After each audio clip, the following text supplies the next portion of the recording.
Hi, welcome back to this podcast, Thus Spoke Wisdom. And today I have here Emily Beck. Hi, Emily. How are you? I'm good, Fermi. Nice to be on here. I like watching these. Oh, yeah. It's been a while, I've done a podcast, with a guest.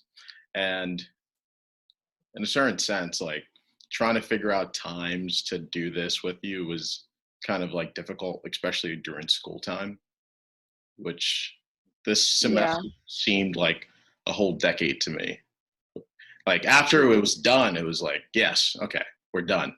That went fast, but during the semester, everything was just like so fast paced, but yet so slow. Like that was your semester. Like, could you say that's the same felt? Yeah, this semester and this whole year was just like straight from hell, honestly. I I was doing a lot with the COVID stuff and like talking to administration, and after being in quarantine at Eastern, it was like a hot mess. So um Yeah, yeah, it was not fun. And I mean, it was fun in a lot of ways, and I want to be grateful and like remember the things that like was great. Like I met Serena, I met my roommate, I got to know you some more. I talked with you, our friend Lucas Mitchell, some other people I never talked to before since the COVID stuff. But it was a hot mess, and I'm glad it's over. So it's summer. Hey, we finally got to this. that's a good part of this. Like there's a technical end to it, which was good. Um, but yeah, you got quarantined quite a few times. That is, 3 times, I think. yeah. Yeah. I how did that affect your mental health? Like that seems difficult right there. I was quarantined once and Yeah. that was hell for me. And So you were in Doan. You had, who all did you have in Doan? You had a bunch of friends at that point. yeah, I came in with Lucas McGee and John, but Nice. at that moment that we got quarantined, just a few days later, basically the whole sport team, all the sports team were coming in. The whole basketball team, volleyball team, like lacrosse were still in there too. Like it was Everybody. yeah. Doan was packed. Yeah. I was in Doan the first time, like the first wave, when they sent like that email out, hey, business majors, you're sent to Doan. That Hmm. was when I was in Doan. And that's when I met Serena in there, and Kelly Cummings and some other people. Yeah. Um, so that was fun. But yeah, it wasn't good on mental health. Grades went down, obviously. Uh, and ironically, I got busier in quarantine, despite the fact that like we couldn't leave or like we couldn't leave. But yeah, I don't know. I went through a lot with my friends during that first quarantine. Okay. Um, yeah, mental health went down. Yeah, it went. I I I attribute some negative stuff towards quarantine because in a certain sense, as you kind of said with that, like your schedule kind of got busier, and to me it seems like is it kind of like although classes weren't that bad at the moment, it just seemed like time management was out like it was gone. Yeah, And it was because you get to go outside, you get to structure your day, like having to structure your day helps you with time management in some way. But you can't really structure your day really well at all if you're stuck in one place the whole time, right? Because everything just seems like just yeah, one thing. So I think maybe that could have been what happened to you. It was just because you were in the same environment and time management is just literally down the drain. for sure. And also like your friends aren't there, you know? I mean, at least for me, I went in alone. Mm, My roommate wasn't even in there with me. So the people that you see every day, like it wasn't out of convenience that you saw them anymore. yeah. Like those friendships were tested, and you learned a lot about yourself when you're literally in a wall to wall room, That's true solitude. like you said. But Yeah, that's actually yes, pretty solitude. that's difficult.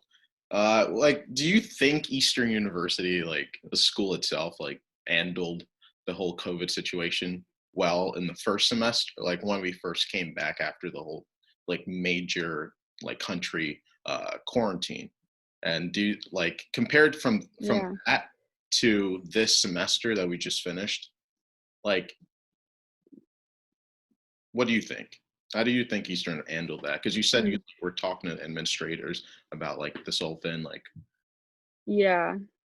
I am honestly grateful we got to go back in the fall.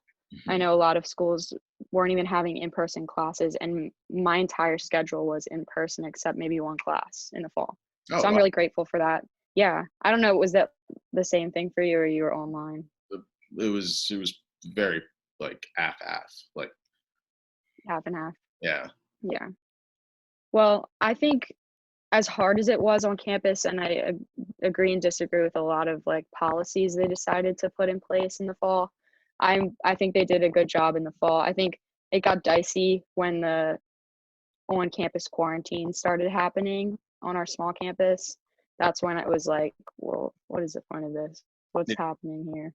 hmm, Um, yeah. yeah. I think in that beginning part where the way they handled like the policies, like I understood during COVID, like, yeah, quarantine is necessary because it's a new virus. We have no idea what this is, right? Right. So like, but at that time when someone in the class got COVID, like, uh, just everyone around it, or even the whole class sometimes gets sent into quarantine, like just like how the business major thing took place. Right. I didn't agree with that. I Yeah, didn't like that, and I thought that was silly because our chairs were already 6 feet apart anyway. yeah, yeah. So, So it begs to differ. Like, what's the like what's the point of the if you're already taking precautions, like you have 6 feet away, 6 feet away, you're socially distant, you have the mask on. Why do I have to quarantine after right, someone in the class who, yes, is 6 feet away from me gets COVID? Like that was the problem. right, And it was 14 days at that time. So like 14 days, like that's like half a month right there. That's yeah. On top of the fact that you're going into a building where other people started their quarantine at a different time. So, like, yeah. exposures are being re-exposed, and it's like, what's happening? Mhm. Eastern, come on. But we used our resources, well in some ways, I'd say. I think, the dorm buildings, as an RA in the fall, I think it was hard, obviously, to, like, tell freshmen, "Hey, you can't be having 4 people in your room at a time." Like, that was hard to say, well, let alone enforce. But I think that was good, and it helped community, honestly, in a time when we literally were redefining that on campus, so Mm, good and bad. yeah. Yeah. That that is something. Those you just I literally forgot about that rule itself. Um, Yeah. that that was a very sort of tough rule. Um, just having like, especially just having like one person to the person, the ratio one to Right. one. That was like before you would. I had an issue with that rule, and the problem was the fact that people would go like gather in bigger groups outside, right? Yeah. And because you can't like, well, if you want to risk getting in trouble, you can be in the room and have other people, like a bunch of people in the room. But for me, the way I looked at it I looked at it in a community sense where like you come into a certain room, right? Like you're in your room and you invite your friends, the people that you normally hang out with all the time, because people don't just invite strangers to their room, right? So like it's the same Right. people consistently that are hanging out at it, like in the room, right? So like Mhm. let's say, but another problem is like let's say like one person invites 3 people to come in their room and one person gets COVID and they're exposed. Like it's 4 people right there exposing different groups themselves because it's 4 people, so they're each of them have like totally different type of schedules, right? So they see different people. So I think that's why they did that sort of thing. It's like 1-to-1, so like minimize the exposure. Is I forgot what they Mhm. called them at the beginning. Phases? No, What like what do you mean? the exposure where like what do they call when they were trying to like figure out people like Oh, like no, they were I know what you're talking about yeah, now. like find out Yep. contact tracing, is it? Yes, contact tracing. So Mhm. they that contract contact tracing thing, like I understand it. I understood it a little bit, but like it was kind of tough. But like coming this semester, I felt like this semester was a little bit rough when it comes to COVID because of the fact that like Mhm. the things we should have done last semester, we did this semester. Like we Mhm. started at We like were more prepared.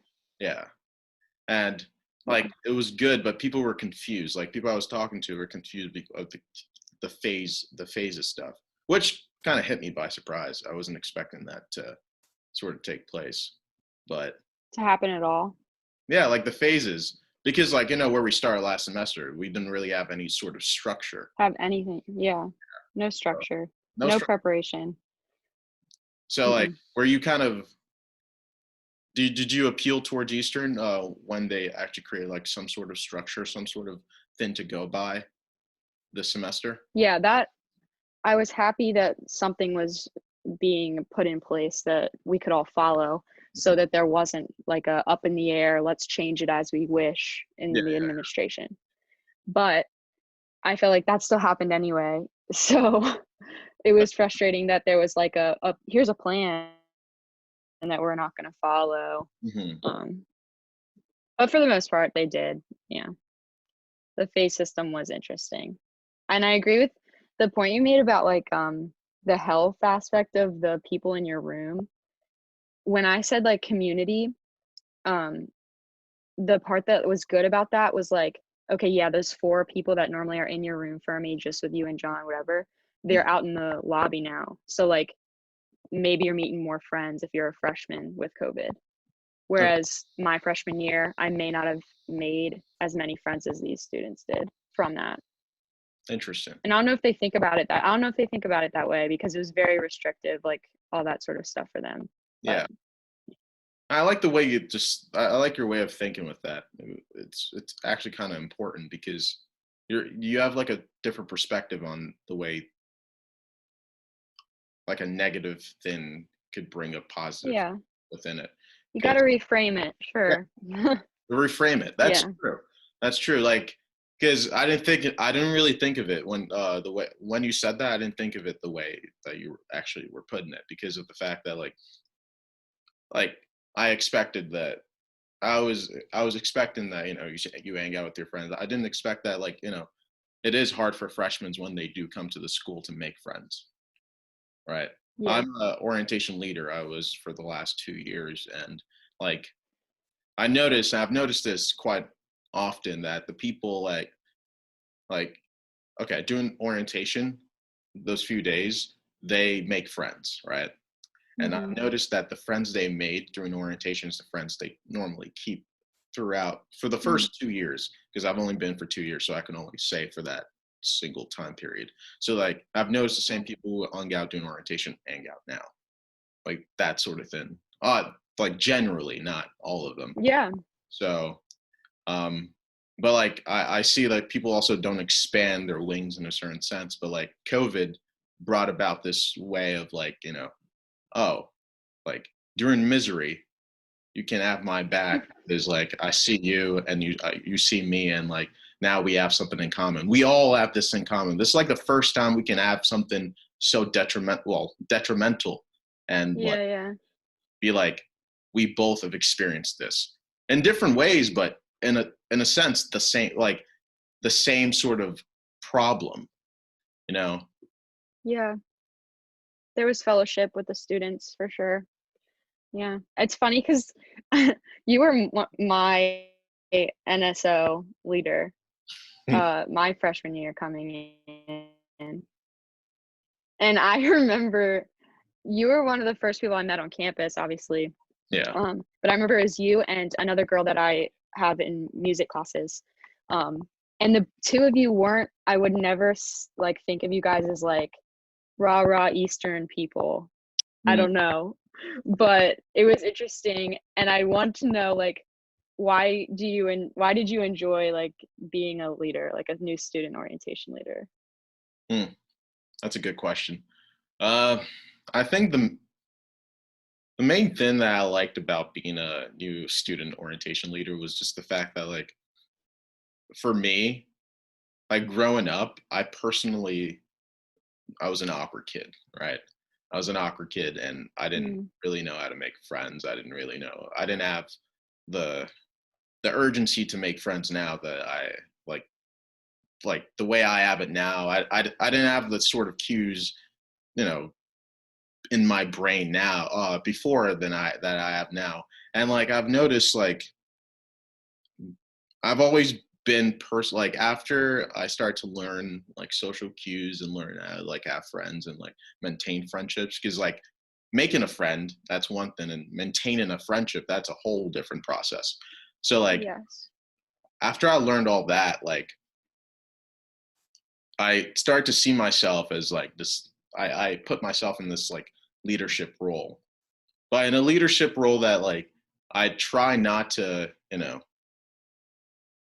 I try not to come in as in like, oh, I'm the leader. I come in as, because to be a great leader is to first of all like let people like conjugate, let people talk, listen to them, understand what they're trying to say, and then that's when you speak, right? And I've Yeah. like taught myself that throughout. Like I did mock trial, like 3 years of high school. I was in debate teams and stuff like that, and like that has helped me like shape myself into that. And then when I heard about this NSO thing, I was like, okay, I think I could do that because of the fact that I like seeing people.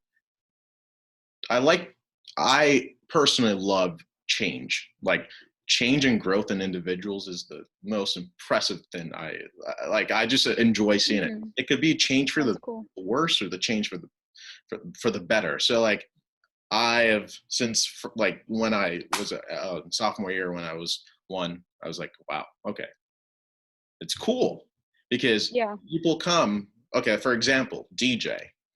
I Mhm. He walks into the room, right? First person to walk in the room. I had a big like bouncy ball with me and I threw it at him.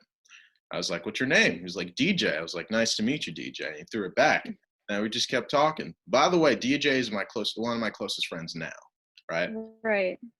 But the way DJ was before, the way DJ presented himself that time compared to how he presents himself now is like so interesting. Like at that time, he was like shy, like he was not as outgoing. But after a while, right, I started seeing this growth in him. Like, oh, but now, like, what does he do? He's like in so many clubs in the school. He does his best in yacht. Like he's involved in worship. He does his best, like trying to like engage within the community. But I Hmm. would never see that as DJ in the beginning. No, like Mm. so just the growth, and I feel like I saw a lot of You growth. like to people watch. Yeah. Oh, 1,000%. That's why I do my work at Panera. It's just like people walk in and all that stuff, and you just see their like learn their mannerisms, and I think like Mm. that was important. Like me me learning how to be a leader in a good like in such a dysfunctional way, because like it was rough for some of the people that I was, because they're just like there's so much going on, too many people. They're But so vulnerable. yeah, Yeah. and they're the new kids, right? Yeah. In a campus where like there's people been here for 5 years and just chilling, like super seniors. And they're like, oh my god, I'm so scared of them. But like in the end, like if you really try to just have a conversation with people, like they they feel comfortable. Like I like contrary to popular belief, but like empathy is the most important thing for me. Because if someone can Mm. empathize towards you, like that helps you so like it helps me so much. Because like I don't feel like they're pitying me, you know? I don't feel like, Right.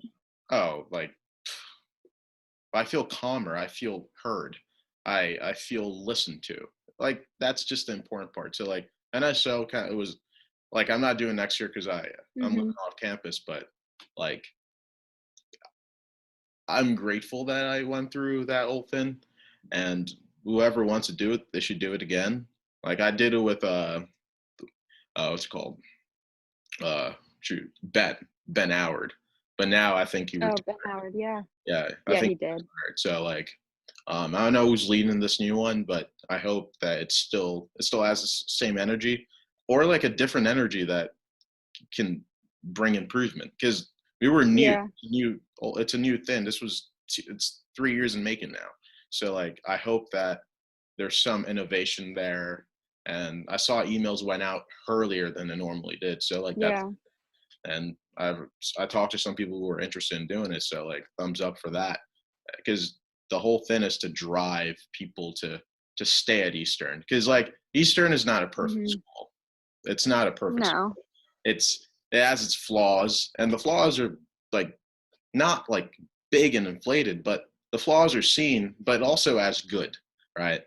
It's but you know how they say like a team is as good as it's as good as its weakest link. What is its Like, weakest link? yeah. Yeah. So Eastern, like our goal is to make sure that our weakest link, like to that's it's a community thing. You have to build each other up. If you don't do that, like I want to run businesses like for Mhm. forever. Like that's my I love that.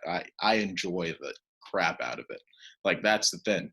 Like I run my own business right now, and the goal right there is the fact that if someone in your team does not want to improve, if someone in your team is full of negativity, you can't just like, oh, get out. You have to find a way to reverse it, because it's just something is wrong. There's some disconnection, right? So like if someone doesn't like Easter, Mhm. there's something that like it takes them away from it. So what is that then? And can we fix that then? Or can we just change the perception? Like, so is it Eastern's fault? Is it the way the person's looking at it? Is it a repeated thing? It's just something that that person has control of. And if you have control of it, then you can change it. If you don't have control of it, you have to change the way you view it.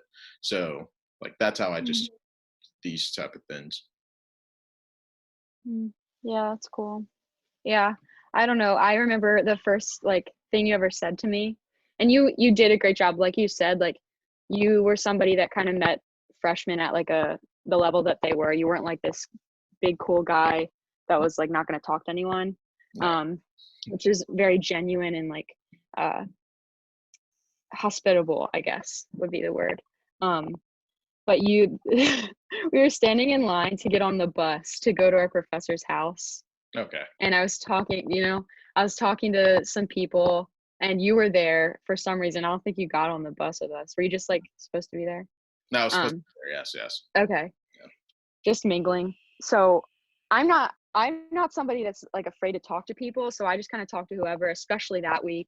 I knew like it was not going to be weird to talk to random people when nobody knows each other. Hmm. So I was talking to someone. I don't even know if he still goes to Eastern, but he was telling me about like a video game he wants to make and like the nitty gritty details of it. And I was listening to it, and I remember like thinking, I want to be a better listener while I'm here. Like I need to work on that. And the first thing Fermi says to me, he's standing like this. He's like, "You're a great listener." Like in the middle of our conversation, you just look at me and like notice this about me. I don't know if it was because I was trying harder to listen or something, but that was the first thing you said to me, and I thought it was You're a funny, great and I listener. remembered it. That's hilarious. I actually forgot, but I do remember Yeah. that that person like explaining something about. I think I still remember the person. The person still doesn't go to Eastern anymore though. Okay. Yeah, but He was cool. yeah. Um, I think it has to do with something with like major and stuff like that. Um, but yeah, because here's the thing: if someone really puts it as this, I want to be a better listener, are they're aware that there's some flaws within their like Mhm. there's some flaws within their listening skill, right?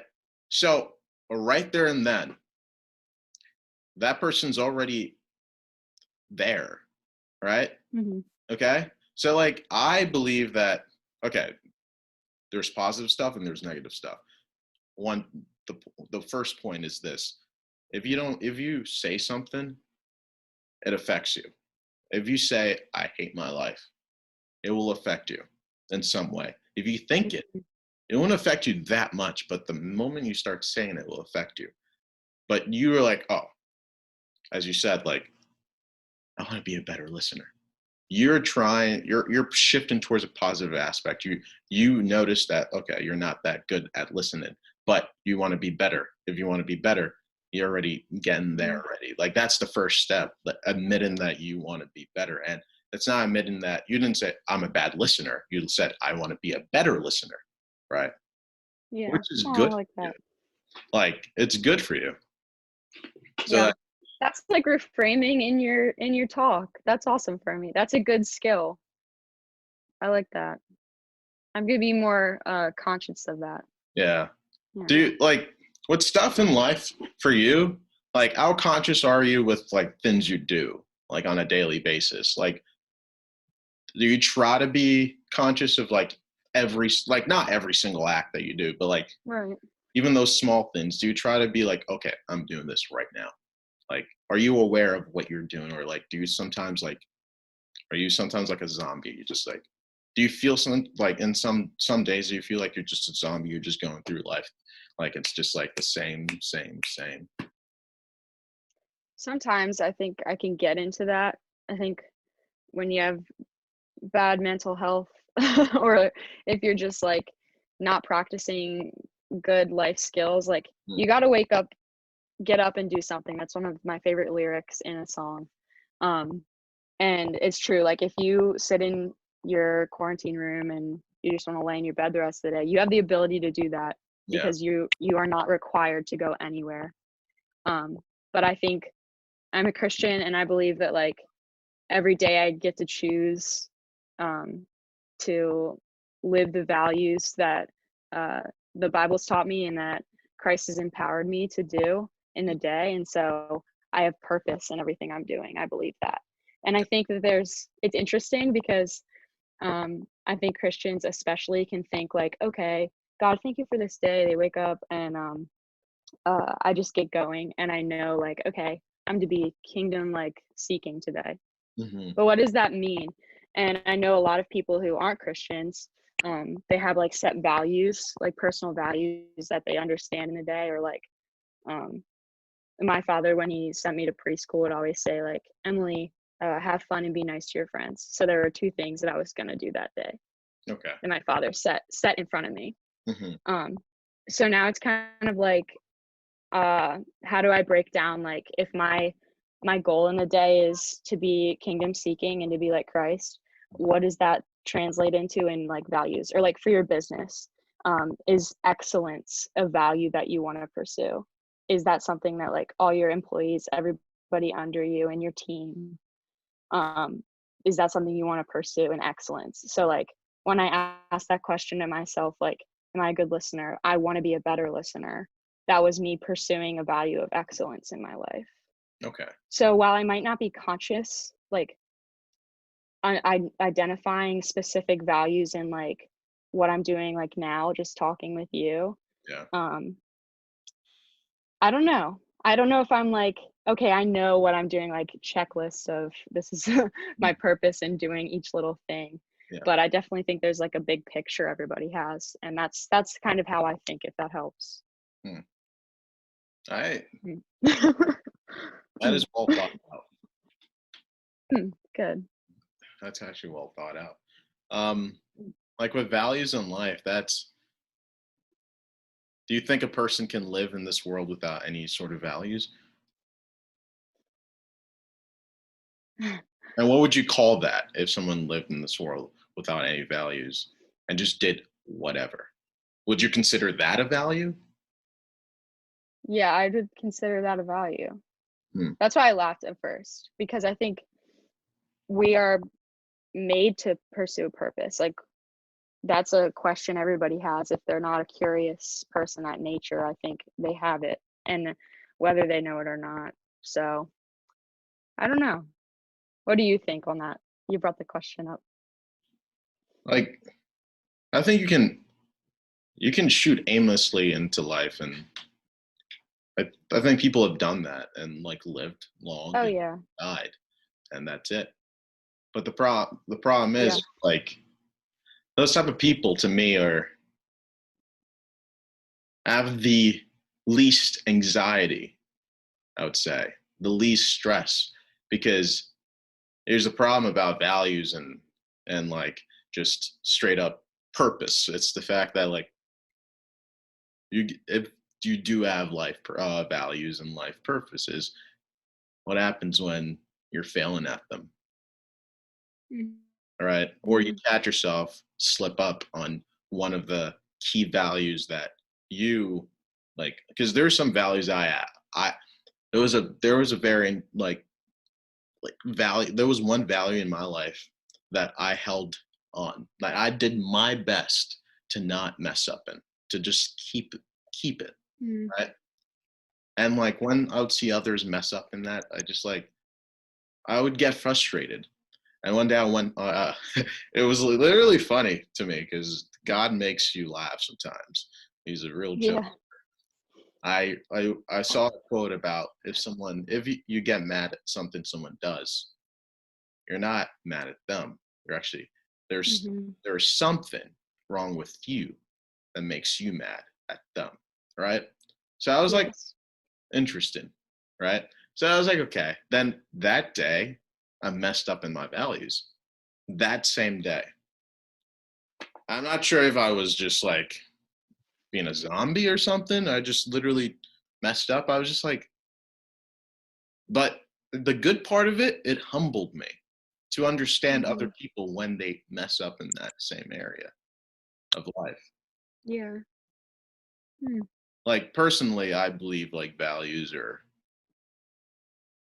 sort of inseparable to your just to live. Like to live in itself, Yes. values are inseparable because a man who says he has no values and I can do whatever I want to do, that's a value. Freedom, Mhm. free, like to seek freedom. That's what. Yeah. All right. If like someone's like, oh, you have to do this job today, it's like, no, my values. It's like, my values, I have no values. Like, hmm, Right. You create values for yourself if you don't wanna create values for yourself. yeah, yeah, Like, in what you do, you're like you said, like, what you say, changes you. hmm, What you do changes you too. yeah. So, And I yeah. noticed, like, with all this conversation, you have not brought up happiness. Because, Happiness. yeah, because when people talk about values and like purpose, like, okay, this is one of the most foundational things for me to talk about Mhm. purpose and happiness, right? Is one. So, like, for purpose, right? What is the difference between purpose and what's the difference between seeking happiness? Seeking a purpose, seeking an happiness. And Are they seeking happiness. Mm. like the same thing? I would say if we were answering that simply, no, they're not the same thing, and here's why I think that. Um, if you're laying on this couch and you're like, can't do anything in life, like you're about to die, and you say like, I don't want to live like this. Is it because you're not happy, or is it because like you feel like you can't fulfill a purpose in laying on this couch?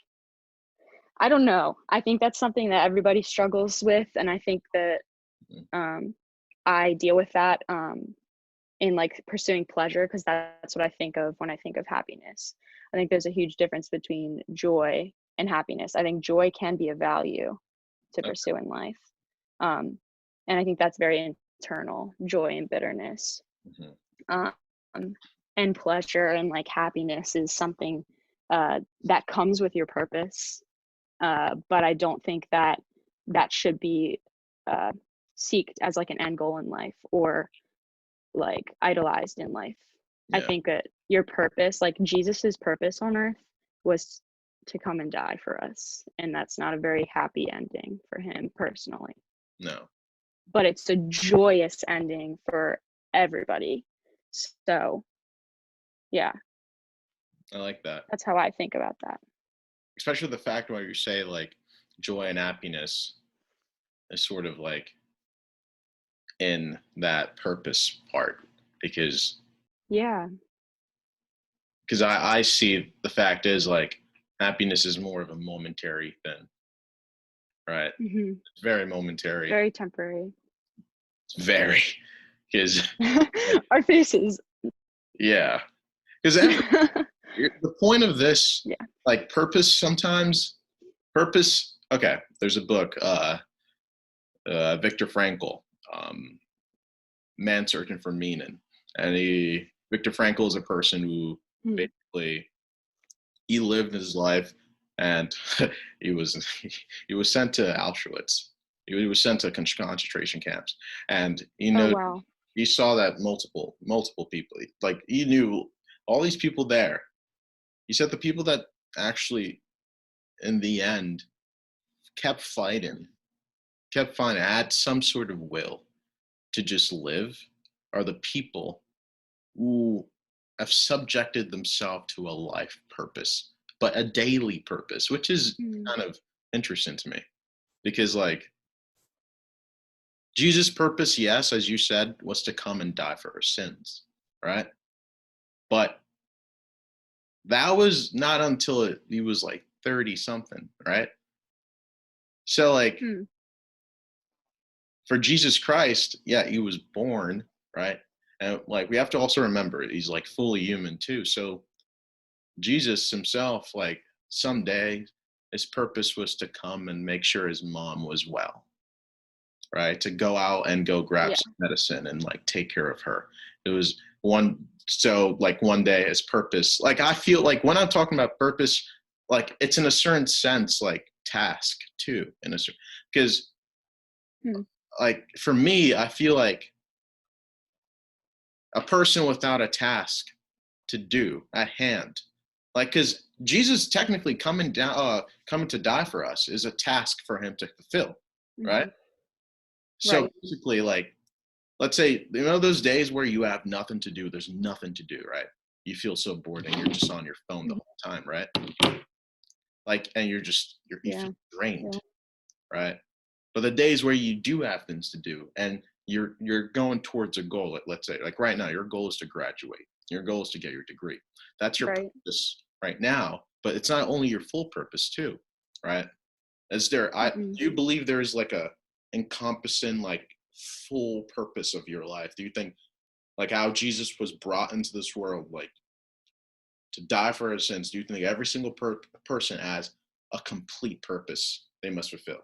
Like, there's this big purpose. There's a reason why you were born and the reason why you're here.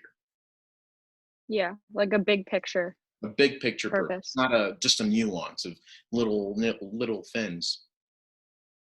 Yeah. I do believe that. I think I do agree that there's like um purpose, there's like task.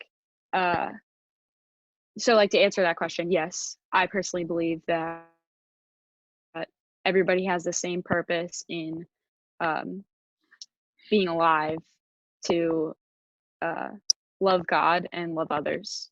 Okay. Um so that's what I believe is like a big picture purpose of my life. So whether I'm graduating or not, um who knows? I haven't done it yet. If I end up getting that degree in my hand, uh it's not like the fulfillment of like that task or purpose for me in life. I think I have to be careful personally of saying like certain tasks or like small callings in life are my a purpose for me. It's like saying like um, my purpose in life is to be a camp director, Okay. or like your purpose in life is to be a business like man. Hmm. I think that that's not a good thing to say, especially to like young people determining, okay, what is my big purpose? What are my small purposes? You know, Yeah. I don't know if that makes sense. So, like, well, if we word it as this way, like we word it in this way, someone's asked, I went up to someone, like, in a conversation. I just randomly walk up to a person, hey buddy, my purpose right now is to do this. But like, if I was just like talking to you and it was like, Yeah, yeah. my purpose right now is to graduate from college so I can start in the real world. Hmm. I can have access to the real world, right? That's my purpose as of now, right? Because, Hmm. like, for, like, as you said, like, you believe the overall purpose is for us to love God and love everyone, right? I Hmm. literally think that's not far from the truth. Like, but the way I view the world is I view it from Right. a Christianity lens, right? So like Hmm. my thing is that can still be used as the same thing in a secular way, especially the love part. The love part is a very specific one. And I believe, like, look at a person who, like, even Harry Potter showed this in a certain sense. Like, there, in the last movie, Deathly Hallows, like, what happened, like, when Harry died, well, when Harry died after, you know, Voldemort killed him, he went to this, like, heavenly realm, right? Which he called he Hmm. was at the train tracks and stuff. Like, he was like, oh, this looks like the train tracks. Like, and then, uh, what was it? What's his name? Dumbledore was just Oh like, no, I never watched it. oh, you never watched it? Yeah, but now I got to. Now I got to. So you got to tell me. So like he was, or he got killed and everything, and he's not fully dead, but he's at this limbo area, and yes, he can choose if he wants to go back or stay, like, continue. Mm. And the cool thing that Dumbledore says, do not pity the dead, pity the living, right? And for me, that, and he said something about how, like, a part of, what's it called? A part of, I forgot the villain's name again. A part of Voldemort, because there was this like mini fetus looking of uh, Voldemort on the ground, like it still had like blood on it and everything, and it was just crying. It was like it just looked so scary. And for me, when I saw that, it was like, and like also clarified by Dumbledore saying that a part of him is dead here, right? It's a man that lives Mm. without love, right? And my Mm. thing is, if you find a person that does not try to love one as their brother, their sister, that is just full of hate, that's full of anger, full of displeasure, full of just so much negativity, I feel like that's not life. That's not living. That's not anything like that, Yeah. right? You are basically a true antagonist to the real world. And that's how I view it. And that's why, like, I kind of believe that in some way, love, although, you know, we're gonna have to wrestle with the physicists and the people who discovered all this stuff. Like, but my thing is like, in the truest sense, like Interstellar, this movie, I like to relate movies to like real world situations and just Films philosophy. are great for that. Yeah. They're amazing for that. And like Interstellar showed that in the end, like, although cliche, love was the answer. And love, like Mm. the love I'm talking about is the love, that unconditional love you have for your brother and your sister. And when I say brothers and sister, I mean your neighbor, every person. If you do your best to love the person, whoever you're around, you do your best to care and give smiles. Because one day, like when I'm walking in Philly, sometimes I'm just walking around. Philly, like, people don't like associating with other people sometimes. Like sometimes I'll just look around and I'll see someone, I'll be like, how you doing? Right.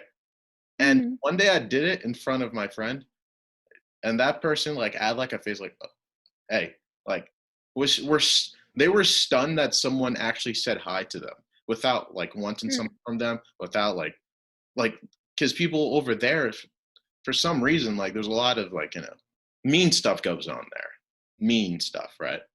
So like I feel like when you try to love more and more, I think the purpose in my, like, the life in life itself, as humans, I think love is the answer for a purposeful life.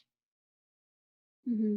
It can, like, I have not seen anything with such energy, anything else with such energy than actually loving someone, caring for them, empathizing towards them. Mm. Like, wow, I understand. Like, like I am sorry for what's happened to you. Well, not Yeah. sorry, not sorry, because you can't be sorry, because you can't say that. But just like, this sucks. This actually really sucks. So that's the thing. And Empathy. em- yeah. So I don't know. Yeah. It's kind of hard though. when you look at that sort of topic, it's like, is when you talk about love and how powerful it is, some people try to just be like, oh, that's just all like poetry and just BS.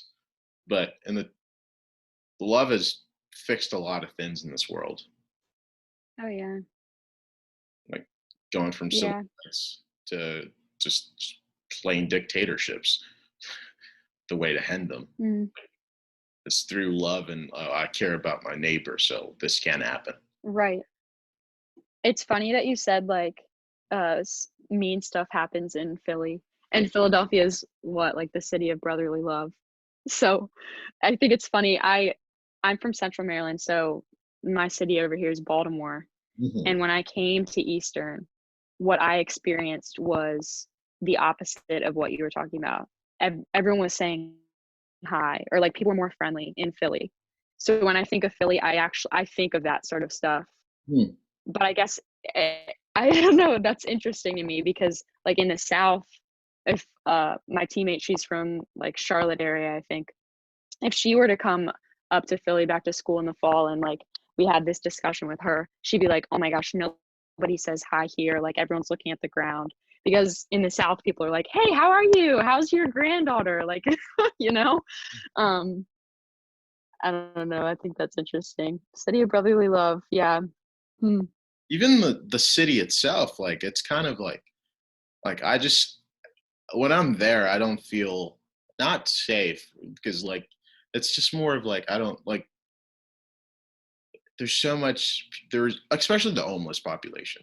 Like I know it's really Oh hard yeah. to fix that situation. Like it's hard. Homelessness is a hard thing to fix, and you can't just throw money at it. Hmm. I think that's all it's gonna like. It's a system like it's a systematic problem that needs Hmm. to be addressed. But the way like cities like just and people like it's hard.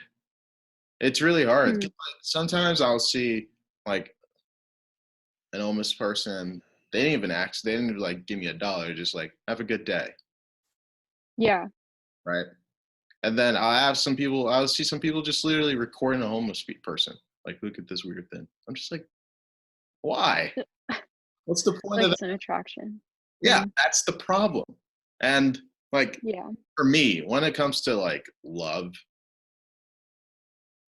you can't half-ass it. No. It's And I think that's the point. Like people who would say, okay, well, love is just like a poetic thought. Maybe they're trying to like half-ass life. You know what I mean? yeah. I think life lets you do that. Mhm. So, mm, No, but it catches you. Love definitely has to catch you at some point, it will. It will. Like or the need for it. Yeah. I think every single person that's existed in this earth, like although terrible in some way, like if it could be Hitler, it could be Stalin, it could be any of the rulers I have no idea that existed back in like before we modern history came to be. Like Nero, Caesar. Yeah. All these people. in some way, they still were capable of love. Like they're capable of love, and they love something. It was something they specifically loved. It could have been a terrible love for power, but they just harnessed that type of Mm, love. They harnessed their love to the wrong thing, right? I think that's another problem that yeah. we all do in some sense. Like the people that lack love for others, I think it's not because they lack love for others. It's because they actually push their love towards another thing. It could be idolizing something and having that above Hmm. anything else. Because it's also like as you said, it's like it's like a purpose. Like what in a certain sense, like you have to put a certain thing at a pedestal. Like yes, like loving everyone, loving my mom, my father, my loving God is above all. Like right, but then there's those mini stuff, those nuances that I also have to Hmm. like go to. And when someone just puts like says like I'm gonna leave those nuances. I'm gonna have this, and that's all I care about. You drain like you're Hmm. Well, you're- then, would hmm, would you consider that to be love then? It's kind of like the idea of, okay, I'm gonna love you for me, but I'm not gonna love myself. Can I even do that? I don't know. see that's the I don't problem. know if it's love then. Like, are you aware that there's like different like when it comes to the I'm not sure if it's just the English language. Well, it's different. Like agape love, right? Right. Agape love is the ultimate love, the love that comes from God, the unconditional. Mhm. Like when in the Bible it says God is Mhm. love. That's the love they're talking about. It's like inseparable from God. And we personally, we are not capable of it unless it's gifted to us through God. Mhm. But we are also capable of it. We're capable of loving in that way because God is within us.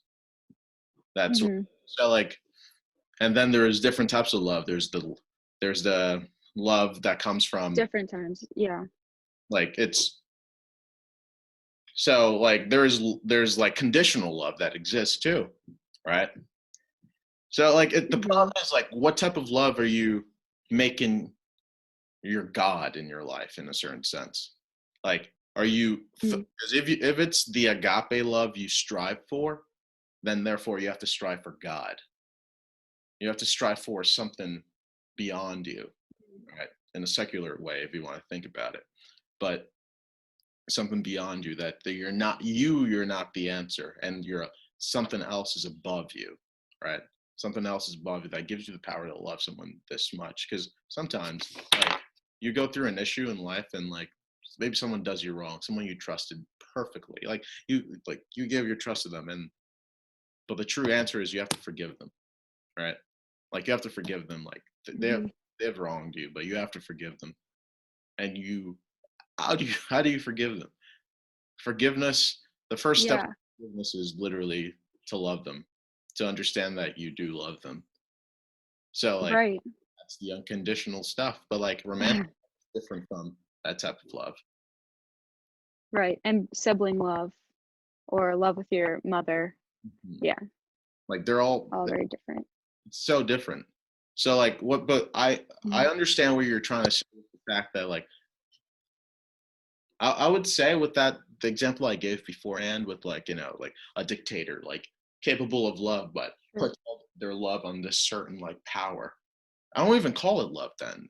Like I'm gonna go back. I'm gonna backtrack to myself. I don't really call it love. I would call it an infatuation towards a certain like entity. Mhm. Because That's what they're seeking. That's their happiness yeah, or their yeah. that's their Mm. purpose in life. Yeah. Like to seek that sort of power. Because like I've always like I'm big in history. I love history, and I always find this very funny in a certain sense that like people that have existed that have gone that have had so much power on this earth, so much money in this earth, right? That also done such bad things on this earth. What drives them to do such these things? Like, because sometimes, like me, literally, like I feel bad for asking my friends for gum. Sometimes I'm just like, yeah, Yeah. awkward. I see them take out a stick of gum. I'm like, I could use a gum right now. So like, can I? But these people, they're different. So like, is it because Mhm. like they're just very assertive in their way? Like I'm an assertive person, but like I can't imagine myself being like these individuals. The way, but the thing is, they didn't view themselves as evil. They didn't view themselves as terrible. They viewed what Right. is the right thing. It was the right. They were giving love to their Mhm. like Right. was like, I'm caring for Germany. I'm gonna save Germany, but I know who's destroying Germany, and that is the Jews, and that's that we have to take them out. He believed that was the right thing, and everyone was wrong because if they believe that the Jews are not the problem, they are also the problem. So like Right. my problem is the fact, Mm. how do people have this, like, what drives them to, like, make such a, like, just terrible decisions? Not even decisions, just like, how can you do such terrible things without having your consciousness tell you this is bad? Do you think Hitler was aware that what he was doing was actually bad, though? Mm. Yeah, I don't know. Mm. Have you ever heard of the term? You probably have, but like, um, the there's two dogs, you can feed one of them kind of saying. You know what I'm thinking of? Feed the right dog, feed the right wolf Hmm. I think ish. Can I hear the ish. analogy? I don't know. I don't know. I just think of that like, uh, uh, if you feed a dog, they're going to grow and be nourished and get bigger and grow old as Yeah. old as a dog can get. But I think that's the same way. Like, those people were feeding the wrong wolf their entire life. So like that one won. Mm. Whether it's like good and evil, the evil one got bigger than the good one. So then, like that's the top dog in their life. Mm. If that makes sense to me. That's how I think about that with those people.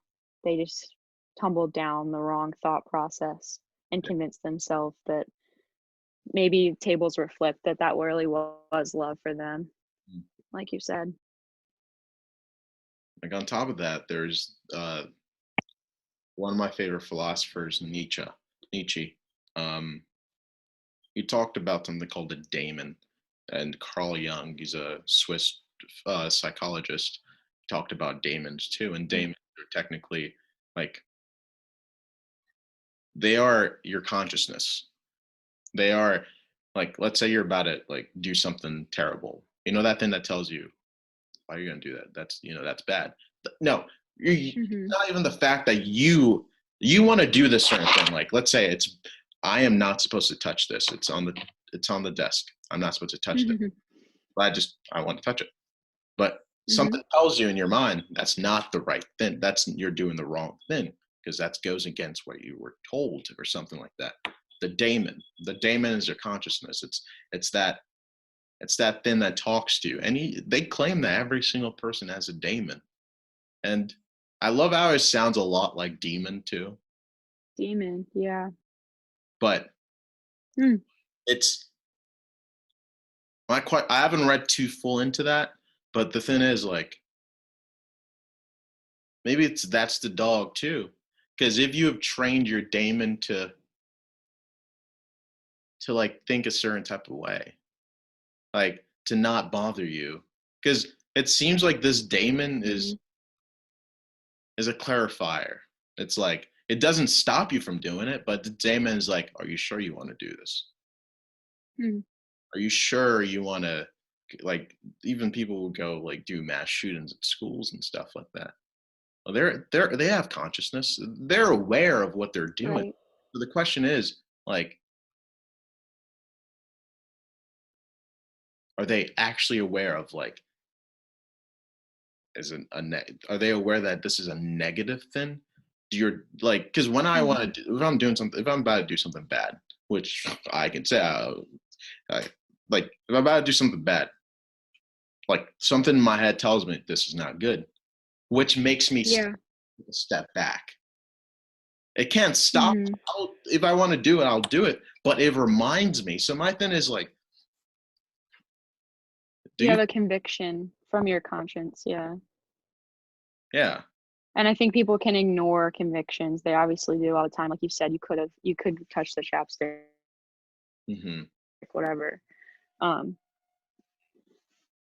but can you train your conscience to like not convict you? Can you not? I would argue that like, uh that voice when I'm about to do something wrong, that comes from the Holy Spirit. So like, hey, like, Emily, maybe you shouldn't be doing this. It's like trying to protect me.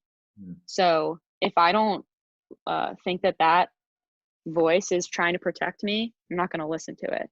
So if somebody goes on living their whole life not listening to fill in the blank God, Yeah. then, like that voice doesn't exist for them at all. They're not convicted in anything they're doing, Mm. And also, I guess. I don't know.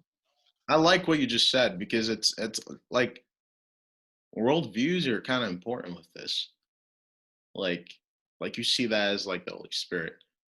This Mhm. Carl Jung called it a daemon, but he was a big Christian himself, but he saw that as like a high authority within your mind, right? Something you have no control Mhm. of, right? So my thing is the fact, I want to bring into this.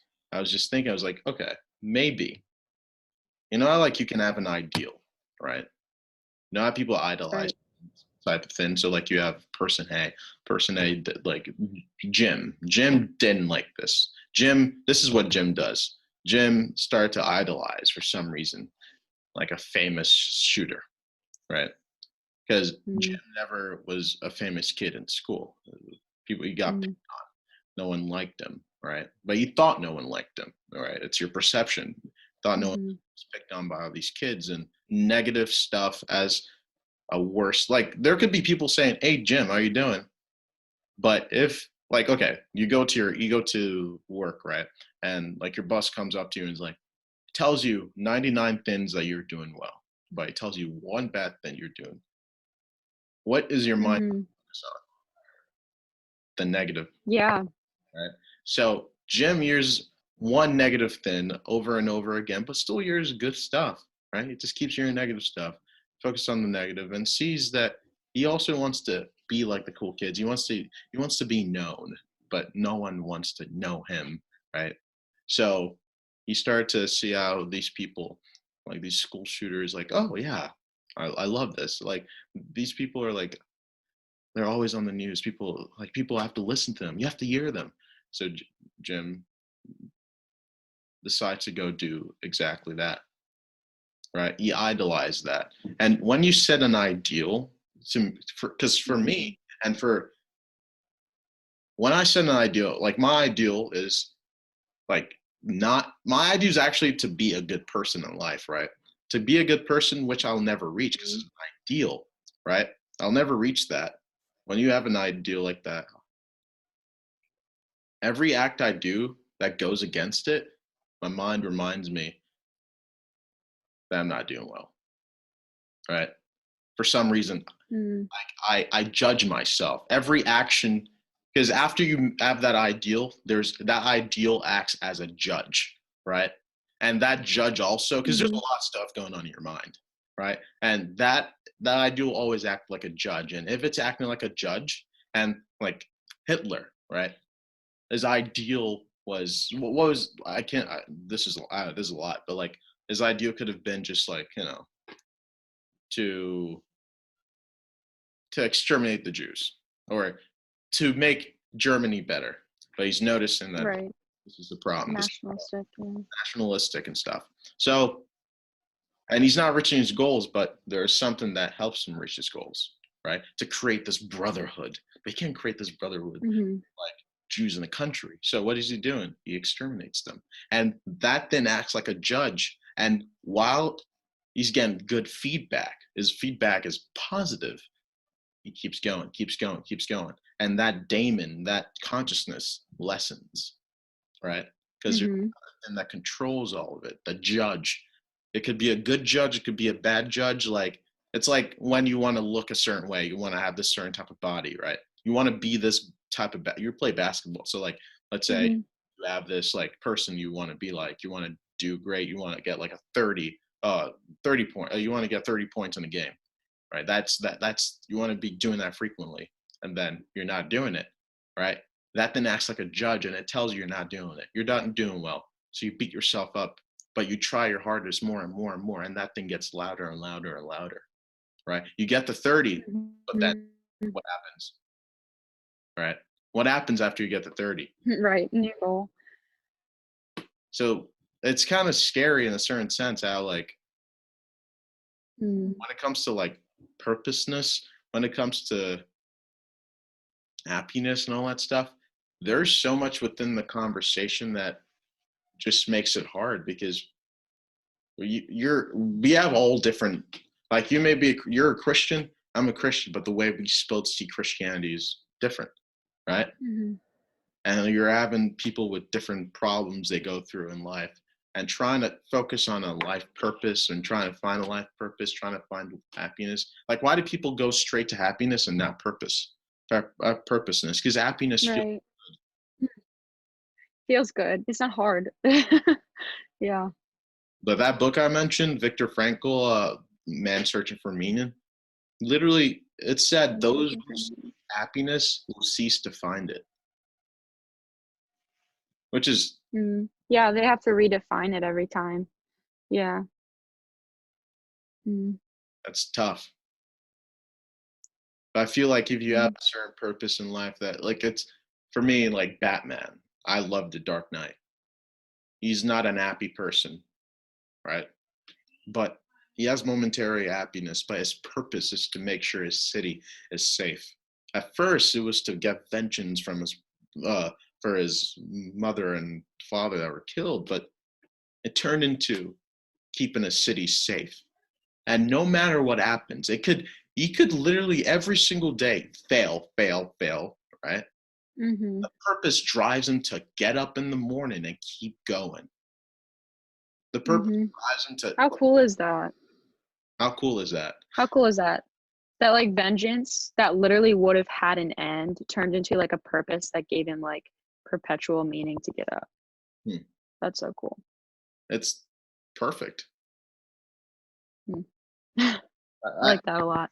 yeah, I like the way you just saw that, because that vengeance did actually help. That's actually very interesting. There's a lot that happens negatively that produce positive outcomes, and I think Mm. that's why there's a balance of it in our like it might not seem there's like a balance of good and good and evil, but like good and bad in our lives. But I feel like that's Sure.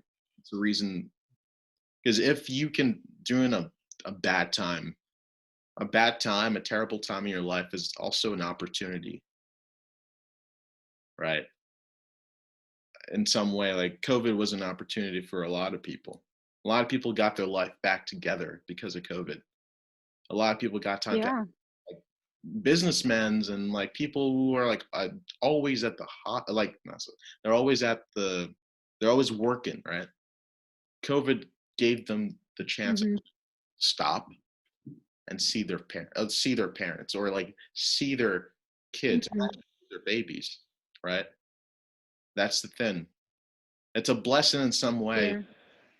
So I'm kind of thankful for like I'm thankful for the bad things that do happen in life because of the outcomes. Like something bad happens to you, you automatically think it's just bad, but it's like Mhm.